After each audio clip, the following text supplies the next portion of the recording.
Nag-ain ang reklamong pandarambong si dating Senador Antonio Trillanes IV laban kina dating Pangulong Rodrigo Duterte at Senador Bongo.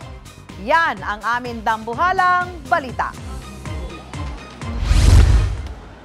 Sa pagtungo ni dating Senador Antonio Trillanes IV sa Department of Justice, naghahain siya ng reklamong plunder o pandarambong laban kina dating Pangulong Rodrigo Duterte at Senador Bongo.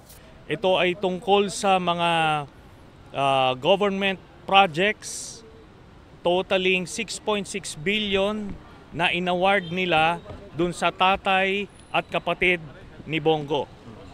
Ito po ay maliwanag na plunder at lahat ng elemento ng plunder charge ay nandito sa kaso na ito. Ani Trillanes, nagkaroon ng sabuatan si Go at Duterte para ma-corner ng mga kumpanya ng tatay at kapatid ng senador ang mga kontrata mula 2007 hanggang 2018. Lahat po yon ay inaward sa pamilya, no? Ill-gotten wealth. Ano? Hindi raw naghabla si Trillanes noong panahon ni Duterte dahil anya may impluensya ito sa hudikatura. Kilalang kritiko si Trillanes partikular sa war on drugs ni Duterte. Si Senador Bongo naman mariing itinanggi ang akusasyon ni Trillanes. Sa isang pahayag, sinabi niyang bukas siya sa inihain ni Trillanes para matuldukan na ang anyay paulit-ulit na mga isyung ipinupukol sa kanila.